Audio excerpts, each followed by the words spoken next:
Well, good morning, church. It's Kendal. I'm so glad you joined us today. Happy day after Christmas. This is our annual Christmas sabbatical Sunday. It's a day to rest with family and friends. That means there's no church at Eastridge today, so hopefully you didn't go there. I want to take just a couple of minutes right now to focus our hearts and our minds on Jesus as we prepare to enter the new year. A couple years ago, just before Christmas, we went to a few of Orlando's award-winning Christmas decoration homes. It was actually pretty amazing. Not only were there lights attached to any and everything attachable on the house and lawn, they were giving away candy canes and selling hot chocolate and popcorn. It was super impressive. We had a lot of fun.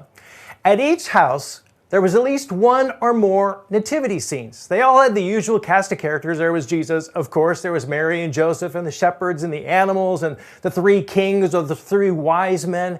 Now, what many people don't realize is that those people were actually never all in the same room. The shepherds came the night of Jesus' birth to the manger, but the wise men, they came later, maybe even a year later, to a house in Bethlehem. And we know this because Matthew tells us the wise men's story in Matthew 2, verses 1 and 2. It says, Jesus was born in Bethlehem in Judea during the reign of King Herod. About that time, some wise men from eastern lands arrived in Jerusalem asking, "Where's the newborn King of the Jews? We saw his star as it rose, and we have come to worship him." Now, Herod, being the jealous and certifiably insane king that he was deeply disturbed that he might have a potential rival. And so he calls the priests and the religious leaders asking where this Messiah is supposed to be born. And they say he's supposed to be born in Bethlehem. So Herod tells the wise men, and he asks them, he says, when you find this baby, come back and tell me exactly where I can find him so I can worship him too, by which, of course, Herod meant so I can kill him. Verse 9, after this interview, the wise men went their way, and the star they had seen in the east guided them to Bethlehem. It went ahead of them and stopped over the place where the child was. When they saw the star, they were filled with joy. They entered the house and saw the child with his mother Mary, and they bowed down and worshipped him.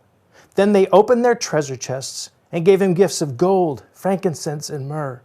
When it was time to leave, they returned to their own country by another route, for God had warned them in a dream not to return to Herod. Now, I have several questions about the wise men, but the foremost question is, who were these guys? We call them wise men or kings. In the original language, the Greek, Matthew calls them magi. Now, magi were Persian royal astrologers. That means they searched the stars to discern the meaning of current events and to predict the future.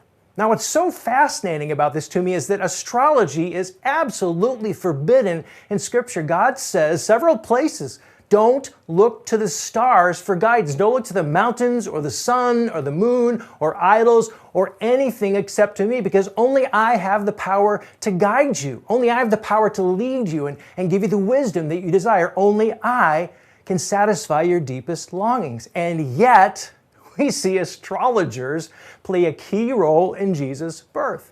So what gives? Well, here's what gives, at least what I think.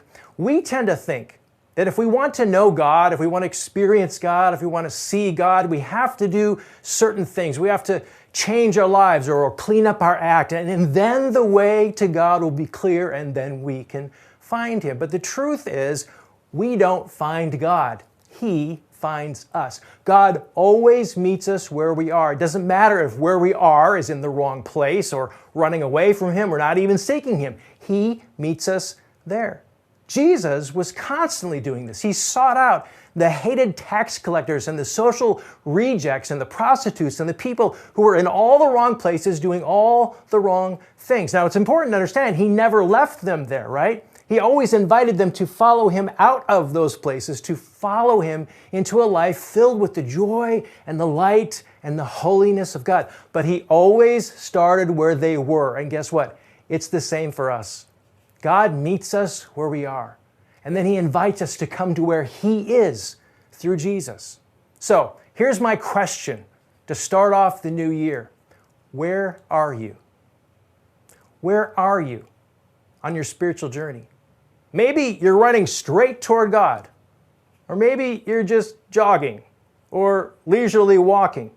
You might be standing still. You may even be running away from God as hard as you can. But know this, wherever you are, Jesus is there. He is inviting you to know Him and to follow Him and to come with Him. So, where are you? And where would you like to be? What would it look like for you to walk toward Jesus in 2022? Maybe for you, a step could be as simple as just start reading the Bible. Start in the Gospels, the story of Jesus, and let that story soak into your soul. Or maybe it's for you to learn how to pray this year and learn how to practice being silent in the presence of God. Or maybe your next step is to find a spiritual mentor and to learn how to follow Jesus more closely. Or maybe your step is to be a spiritual mentor, to help other people follow Jesus more closely. If there is any way we can help you take your next step, that's why we're here. You can email me at kendal@thecrossingchurch.org, or you can stop in at 10 a.m. next Sunday, January 2nd at East Ridge High School for our very first worship gathering of 2022. Hope to see you there. Happy New Year.